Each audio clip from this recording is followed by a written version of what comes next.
hubungan sosial kita jadi rusak-rusakan. Itu namanya kita gagal fokus atau mengalami disorientasi. Tujuannya jadi kacau, bukan akhirat. Saya pakai redaksi bahasa yang bijak. Orang yang cinta dunia, dia akan kehilangan banyak saudara. Nah, saya ulang lagi begini. Orang yang mengejar dunia, dia akan kehilangan banyak saudara. Tapi orang yang mengejar akhiratnya, dia akan memandang semua orang dengan kacamata cinta. Bahasa orang bijak nih Pak. Tak ulang lagi ya, ini ngalah-ngalahin Mario Teguh ini. Orang yang mengejar dunia, dia akan kehilangan banyak saudara. Tetapi orang yang mengejar akhiratnya, dia akan memandang setiap orang dengan kacamata cinta. Apa kabar Bapak Ibu, sehat? Alhamdulillahirabbil alamin. Silakan sambil dimakan kue yang kebagian. Yang belum kebagian sabar menanti. Pada kesempatan kali ini saya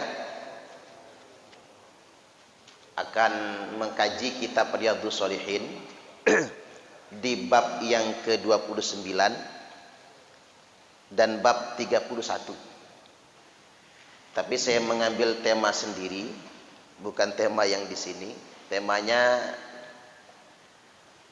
umat Islam tidak boleh kehilangan fokus. Tidak boleh kehilangan arah. Fokus di sini saya akan mengajak kita semua mengacu terlebih dahulu pada firman Allah Ta'ala surah Al-Qasas ayat yang ke-77. A'udzu billahi minasyaitonir rajim. Wabtaghi fima ataqallahu darul akhirah wala tansa nasibaka minad dunya wa ahsin kama ahsanallahu ilaik. Wabtaghi ini Allah menggunakan fi'il amr, perintah. Kejarlah, usahakanlah, carilah. Atau bahasa lainnya, segerakanlah untuk mendapatkan karunia dari Allah Subhanahu wa Ta'ala di akhirat nantinya. Jadi sederhananya Allah suruh kita kejar akhirat. Ini gelasnya kita adepin ke sana Pak, biar masuk video. Dan pas di video gambar saya itu di gelasnya. Jadi kejarlah apa-apa yang sudah Allah janjikan untukmu di darul akhirah. Ini fokus umat Islam sebetulnya. Wala tansa nasibaka minad dunya, dan saya tambahkan sekedar, dalam tanda kutip sekedar, jangan lupa nasib bagianmu di dunia. Nasib itu bagian. Kadang kita hilang fokus, terlalu full dunia, fokus akhirat kita goyah. Wa ahsin kama ahsanallahu ilaik, dan berbuat baiklah sebagaimana Allah telah berbuat baik kepadamu. Nah, ini dua fokus umat Islam yang harus kita jaga. Karena kita sendiri sering salah mengucapkan Pak. Kerjalah tapi jangan lupa sholat.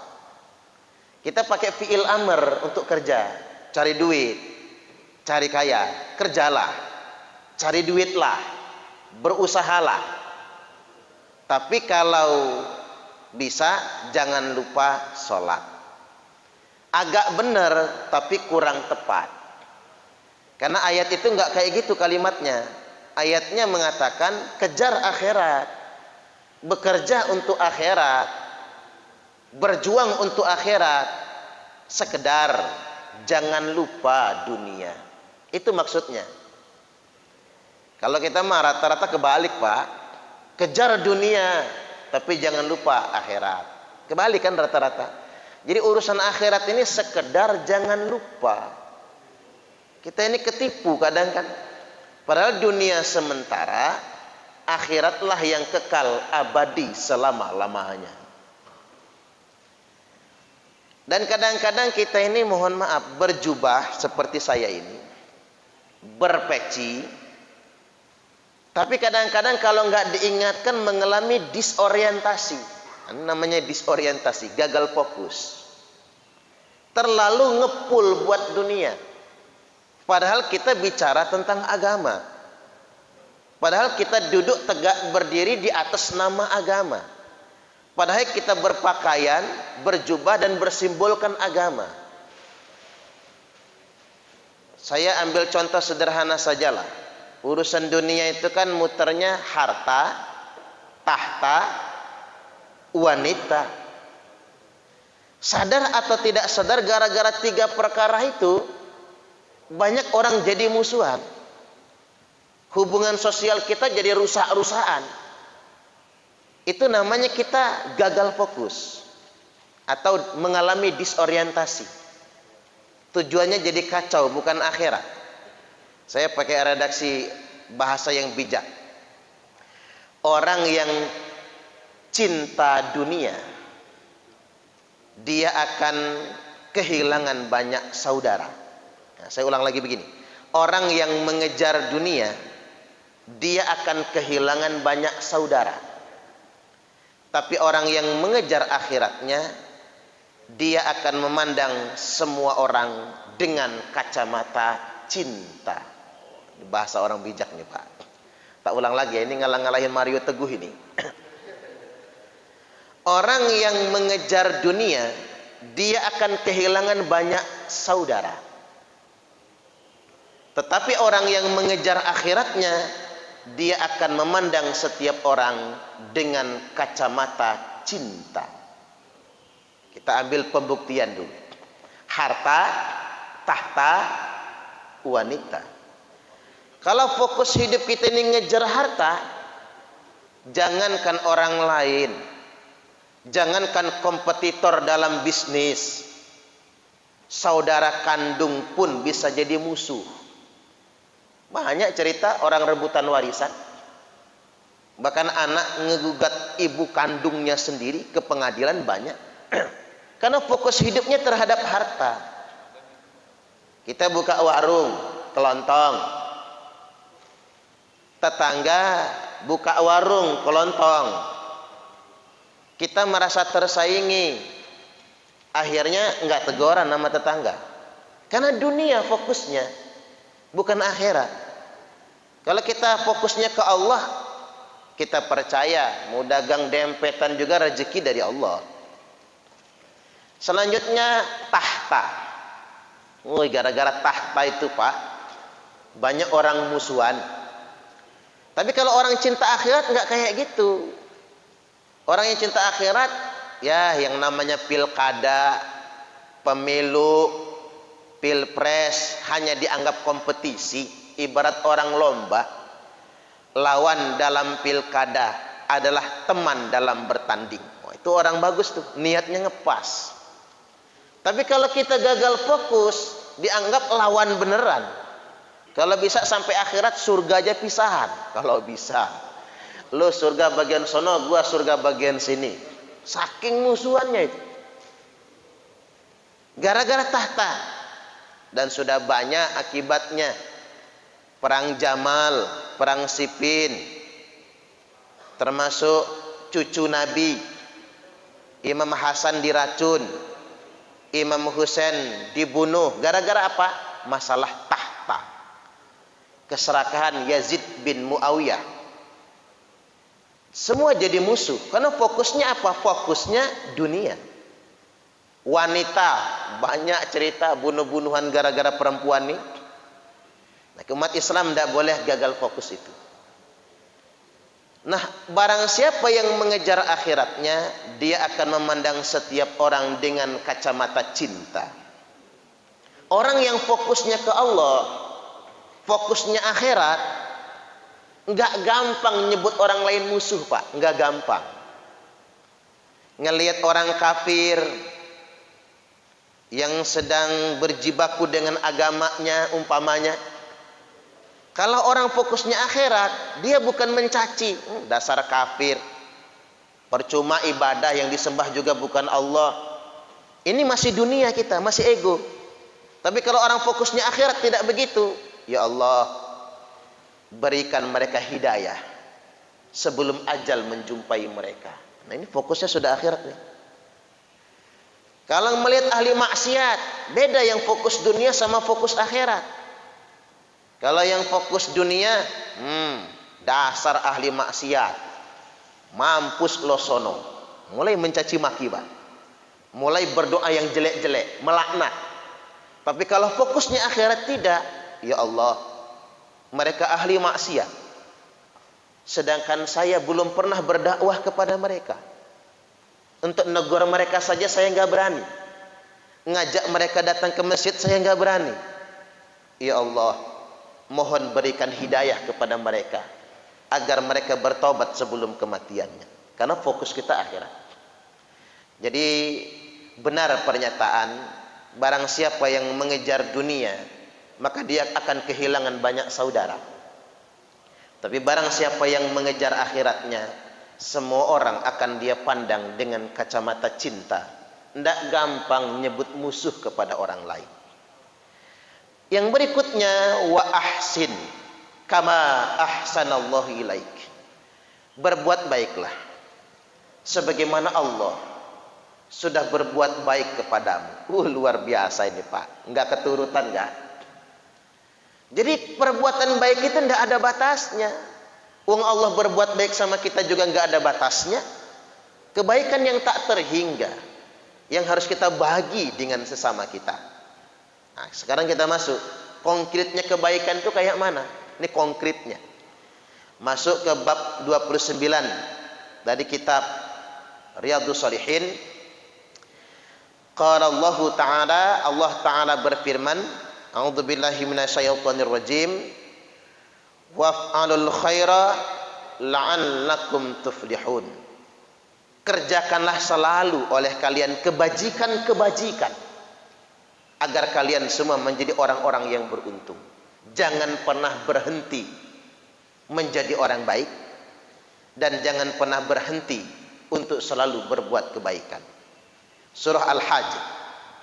Masuk ke hadis kita.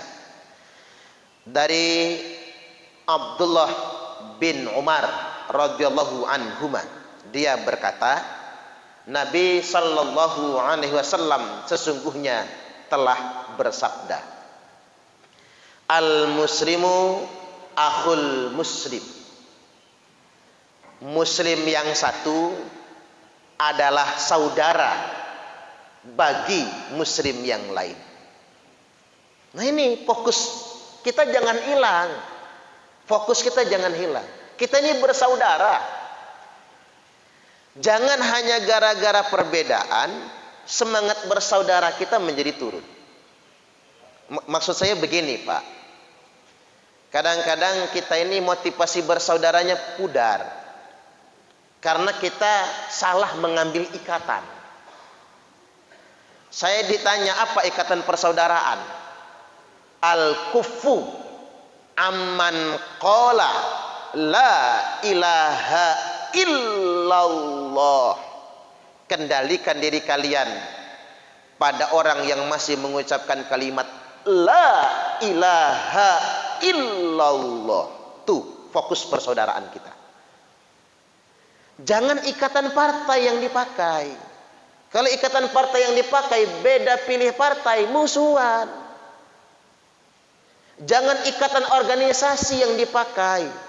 Kalau ikatan organisasi yang dipakai beda organisasi, nggak akuran. Cobalah apa bedanya? NU la ilaha illallah, Muhammadiyah la ilaha illallah, FPI la ilaha illallah. Fokusnya harus kita kembalikan. Jangan karena kesamaan pilih presiden.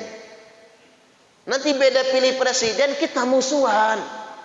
Jangan gagal fokus umat Islam. Ikatannya kalimat la ilaha illallah. Nah, seandainya ada kesalahpahaman, damaikan.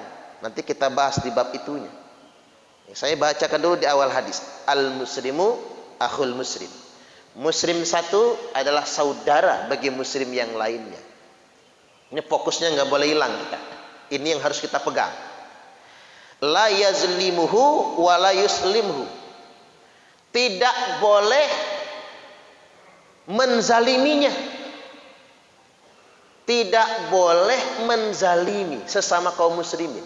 Fala tadzalamu. Tidak boleh saling menzalimi. Jadi begini, Pak. Kalau kata Habib Jindan, Habib Novel bin Jindan, atau Jindan bin Novel ya, kata beliau hidup ini antara dua, dizolimi atau menzolimi, disakiti atau menyakiti. Kalau kita boleh milih, pilihlah yang dizolimi, jangan yang menzolimi. Pilihlah yang disakiti, jangan yang menyakiti.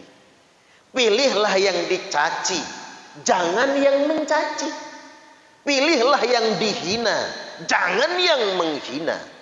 Kalau kita boleh milih, karena selalu dua itulah sebetulnya. Jangan saling menzalimi antara sesama kaum muslimin. Karena memang faktanya ada dari zaman dulu sampai zaman sekarang saling menzalimi tersebut. Kemudian yang berikutnya, wa man kana fi hajati akhihi kana Allahu fi hajatihi. Barang siapa yang menolong hajat saudaranya. Nah, ini lebih terang itu Mas Ali. Tapi nggak hidup itu. Barang siapa yang menolong hajat saudaranya, maka Allah akan selalu ada untuk hajatnya. Barang siapa yang menolong hajat saudaranya, saya ulang, maka Allah akan selalu ada untuk hajatnya. Nah, ini fokus orang Islam. Apa bahasanya? Ikramul muslimin ya. Kemudian ikramud duyub, memuliakan sesama kaum muslimin, memuliakan tamu, memuliakan tetangga kita, saling tolong menolong satu sama lain. Wa man faraja'an muslimin kurbatan farajallahu anhu biha kurbatan min kurabi yaumil qiyamah.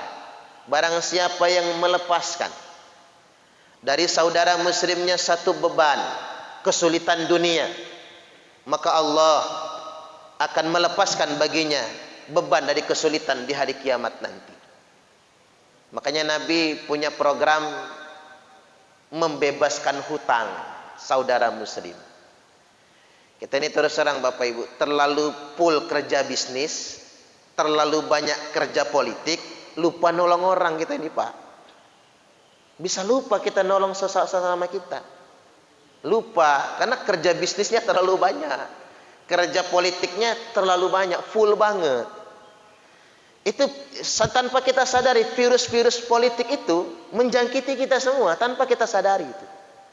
Akhirnya membuat kita jadi tidak adil kepada siapapun akhirnya. Saling menzalimi satu sama lainnya. Akhirnya kita lupa nolong saudara. Lupa nolong teman gitu. Lupa nolong tetangga. Lupa nolong kerabat. Rasain lo susah. Lo sih gak mau dengar kata gua. Nah, karena ngapa tadi? Karena perbedaan yang sudah membatasi satu sama lain.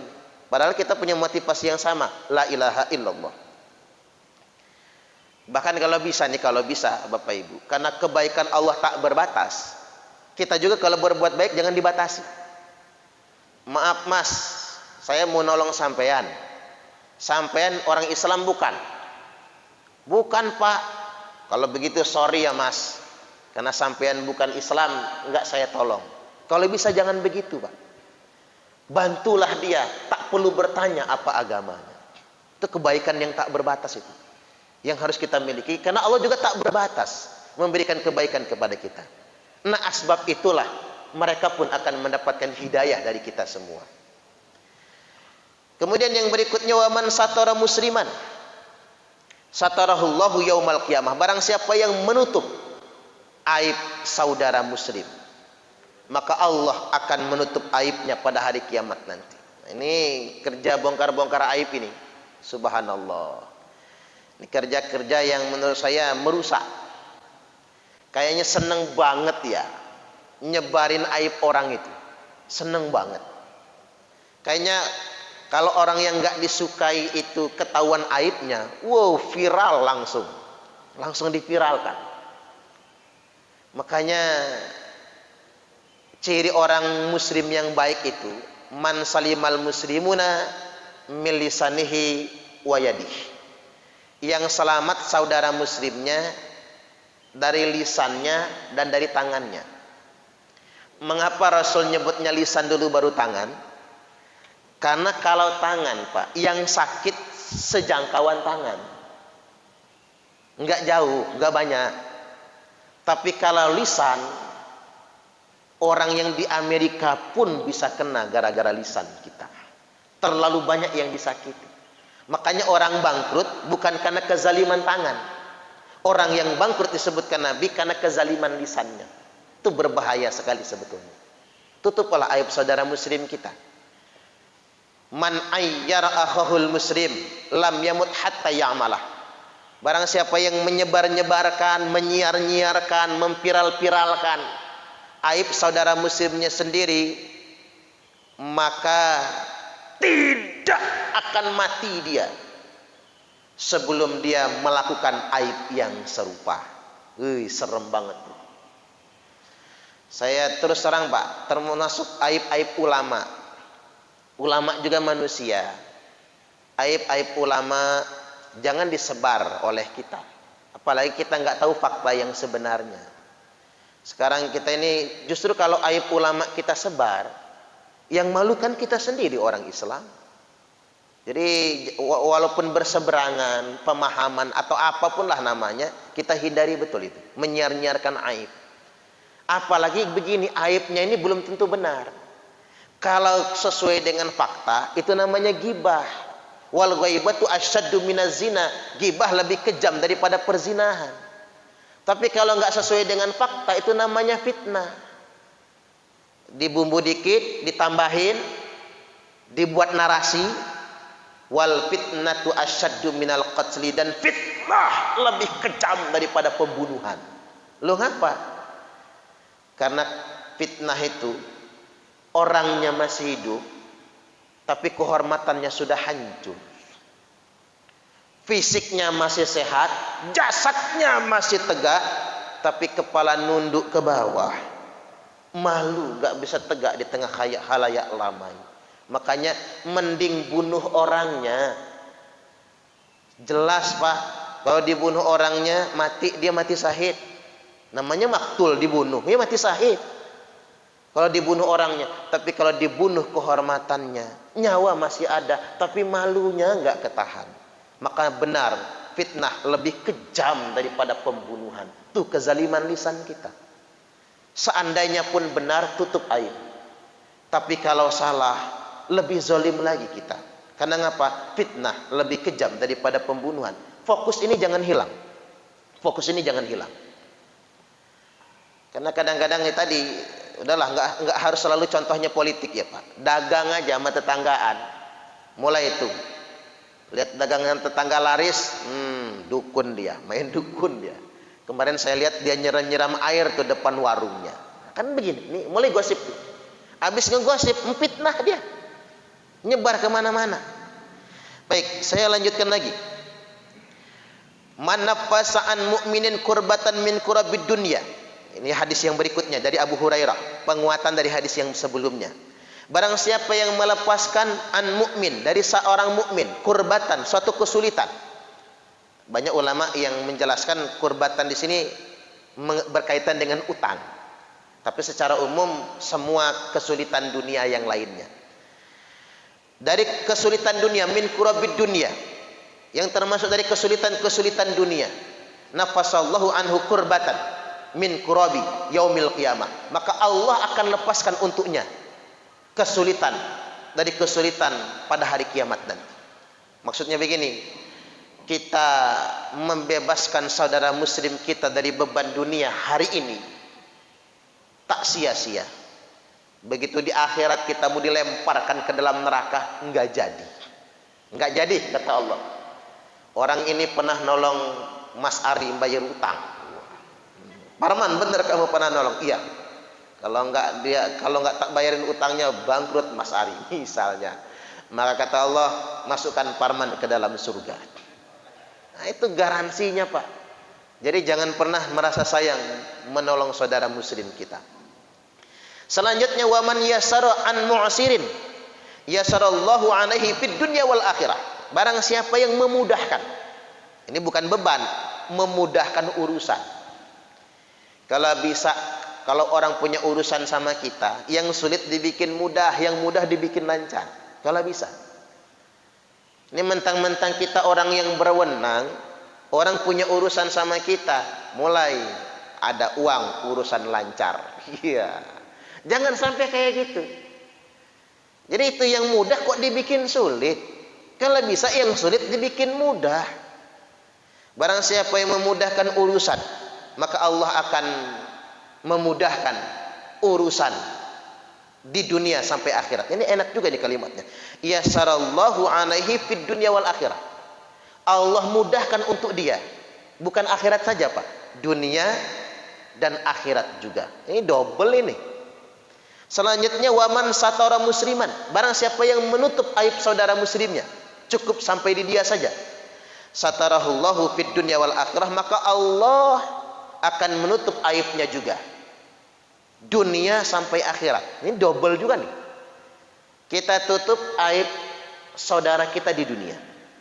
Yang kita tahu, cukup saya yang tahu. Tapi jangan diceritakan sama istri ya, Pak. Mah tahu nggak tetangga? Ngapa? Pak Haji Roni. Ngapa? Kemarin ngedipin janda, umpama nih. Umpama.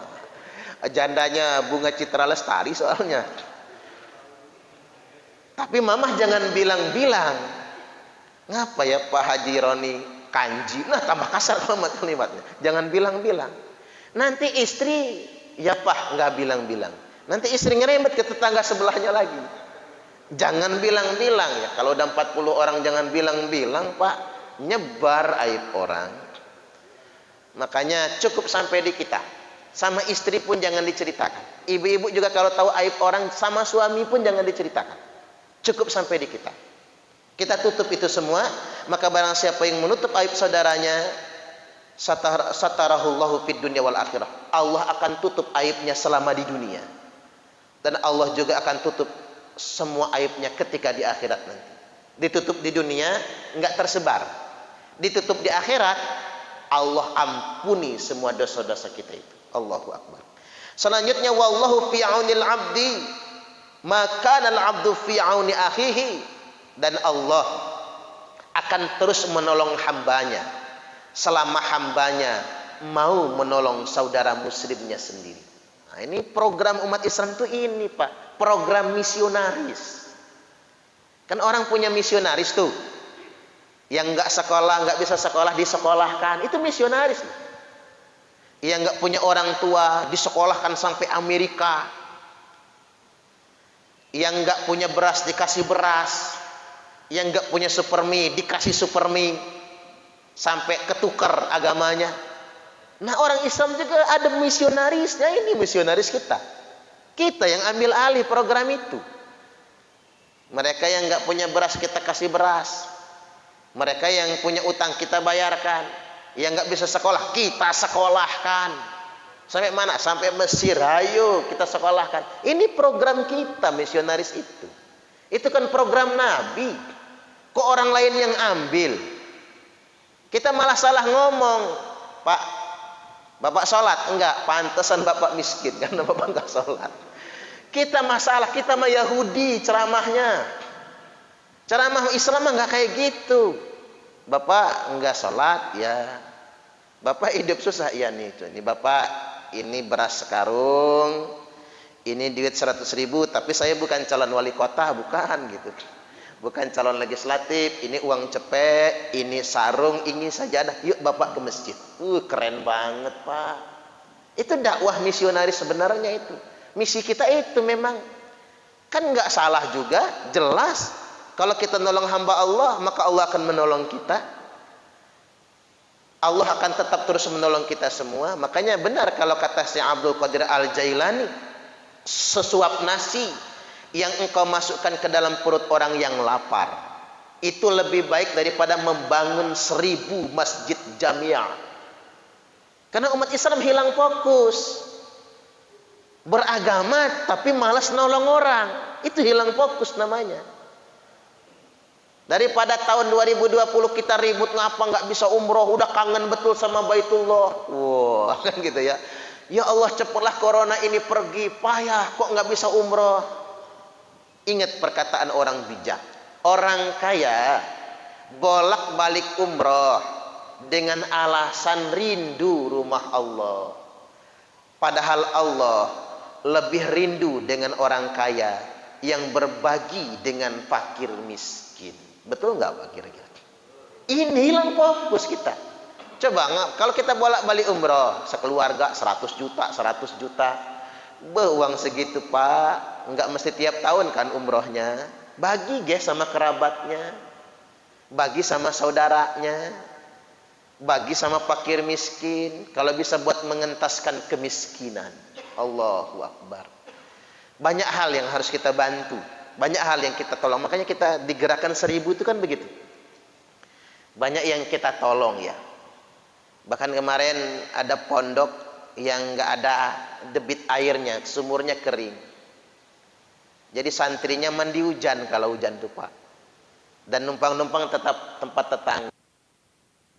Begitu saya rilis, bareng-bareng kaum muslimin nyumbang. Cukup juga buat bikin sumur bor di Nurul Mutmainnah Kali Awi Persada. Tak rilis lagi, ya barengan majelis taklim Babu Salam, Al Ikhlas Babu Salam, majelis taklim Lampung Selatan itu Pak Haji, yang mantan pejabat Lampung Selatan ya, keluarga mantan pejabat Lampung Selatan, apa namanya itu? Miftahul Jannah, yang sama Bupati Sunardi itu. Dirilis 45 juta, seminggu cukup Pak. Luar biasa, orang Islam ini baik-baik ya. Kaya-kaya orang Islam ini. Seminggu selesai itu 45 juta. Jadi di Nurul Mutmainnah itu, di Miftahul Ulum yang di Merbau Mataram itu, santri itu cuman mandi 2 hari sekali. 2 hari sekali mandi. Itu pun cuman pakai 6 gayung, dibatasi. Nah ini sekarang sudah sedang ngebor sumur. Dan mudah-mudahan segera mendapatkan air yang berlimpah. Allahumma amin. Kita nolong, jangan kehilangan umat Islam terhadap nolong saudara muslimnya ini. Baik, yang berikutnya. Satu lagi yang ingin saya sampaikan, sudah hampir 5:30. Seandainya antara sesama muslim itu ada kesalahpahaman, maka selesaikan. Pasti ada salah paham Pak, pasti. Nah, Indonesia akhir-akhir ini sedang banyak kesalahpahaman. Saya sih nggak berani mendefinisikan berlebihan karena saya bukan ahlinya. Saya tidak mau menghakimi kasus yang saya tidak tahu kasus itu apa. Tidak mau. Tapi banyak betul kesalahpahaman. Contoh, ada isu boikot Aqua, ada isu boikot JNE kan gitu ya. Kok gini sih pikir saya umat Islam nih gitu. Ada isu ini itu sebagainya sampai peristiwa terbesar ya, yang di tol Karawang itu. Saya pikir ini adalah pangkal dari semua kesalahpahaman. Selesaikan dengan baik. Kalau nggak diselesaikan akan terus berkepanjangan. Bagaimana cara menyelesaikannya? Allah Subhanahu wa taala berfirman, A'udzubillahi minasyaitonirrajim, innamal mu'minuna ikhwatun fa aslihu baina akhwaikum. Sesungguhnya orang mukmin itu bersaudara, maka damaikan di antara saudara kalian. Jangan biarkan kesalahpahaman itu berlarut-larut. Memang harus ada penengah sih Pak, harus ada pendamai yang mendinginkan. Nanti jatuh korban lebih banyak lagi soalnya. Saya ingin kutip sebentar lah. Kesalahpahaman itu tidak hanya terjadi di kita. Yang kita ini bukan nabi, bukan sahabat, tapi kesalahpahaman juga terjadi di zaman sahabat. Kan Khalifah Utsman dibunuh gara-gara apa? Salah paham. Yang bunuh Khalifah Utsman itu orang Islam, sahabat Nabi juga, yang juga dijamin masuk surga. Sekali-kali ya Pak, agak pening dikit kita baca sirah lah, baca sejarah. Sejarah kelam kesalahpahaman umat Islam. Memang saya dulu terus terang nggak mau baca sejarah ini, karena kadang saya kecewa. Sahabat yang begitu istimewa di mata kita, ternyata mereka pernah mencabut pedang untuk saling membunuh antar sesama mereka. Tapi Allah takdirkan ini sebagai pelajaran bagi kita, bahwasanya yang namanya manusia tak luput dari kesalahpahaman. Kan yang menombak Khalifah Utsman itu kan Amr bin Yasir.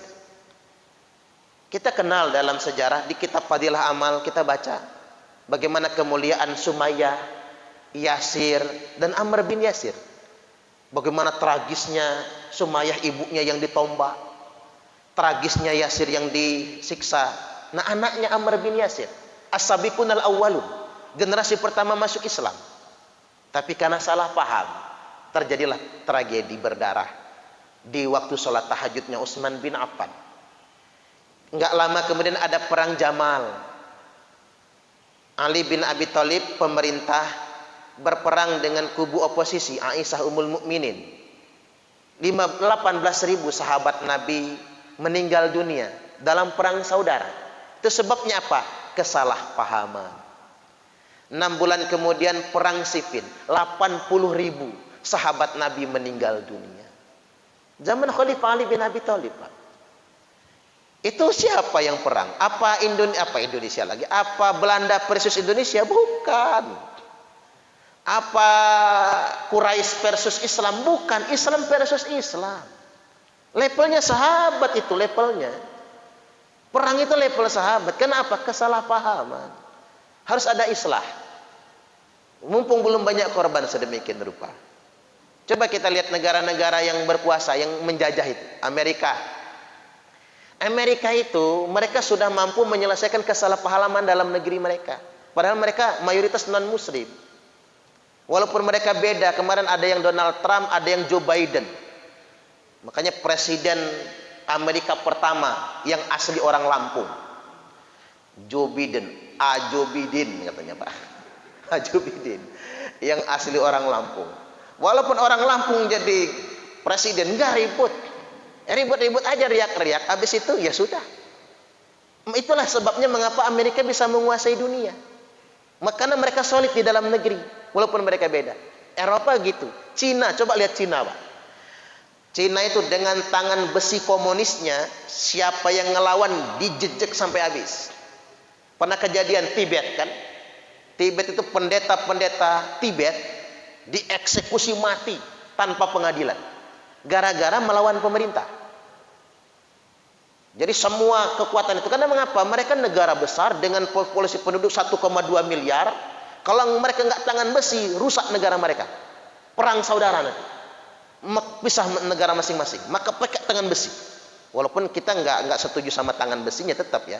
Cuman yang saya lihat begini, ketika mereka mengamankan dalam negeri mereka sendiri, akhirnya Cina mulai merambah menguasai dunia internasional. Sampai Amerika pun kelepek-kelepek dengan kekuatan ekonomi Cina.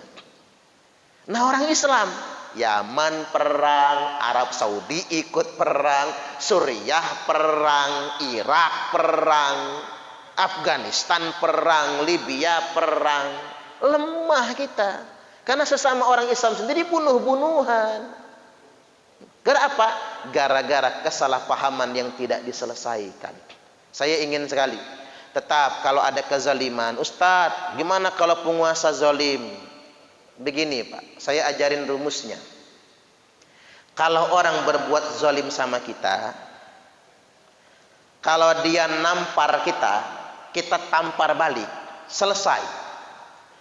Kalau dia menzalimi kita, kita balas dengan caci maki, selesai, sampai di situ. Tapi kalau orang menzalimi kita, kita nggak sanggup membalasnya.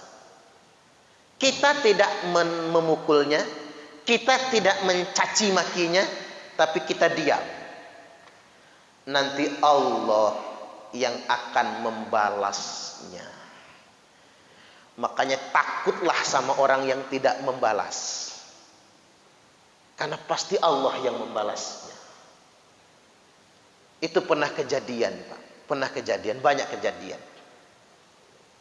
Jadi takutlah sekali lagi dengan orang yang nggak membalas. Saya nggak perlu menceritakan kejadian yang nggak enak lah. Takutlah dengan orang yang tidak membalas, karena Allah yang akan membalaskannya. Tapi kalau kita sudah begini, dia menzalimi kita, kita caci maki, selesai kata Allah. Udah lu balas kan? Pakai caci makimu. Nggak perlu mendoakan yang jelek-jelek, nggak perlu, Pak. Kalau kita dizalimi, nggak perlu melaknatnya. Serahkan pada Allah. Jadi sedemikian rupa. Andai pun ada kezaliman, tidak ada kezaliman yang lewat begitu saja. Pasti ada pertanggungjawabannya, entah urusan dunia sampai urusan akhirat nantinya. Baik, demikian Bapak Ibu, sederhananya begini, kita tidak boleh kehilangan fokus. Fokus kita tetap akhirat. Jadi semua adalah saudara kita yang kita harapkan hidayahnya dari Allah Subhanahu wa taala. Jadi sebisa mungkin kita amalkan pepatah, satu musuh masih kebanyakan, 1000 teman itu baru sedikit. Punya 1000 teman itu masih sedikit. Punya satu musuh sudah kebanyakan. Dan yang kedua, kesimpulannya, pasti ada kesalahpahaman dalam hubungan kaum muslimin. Saat ada kesalahpahaman, percuma mencari siapa yang benar, siapa yang salah. Lebih baik damaikanlah di antara saudara. Baik, demikian.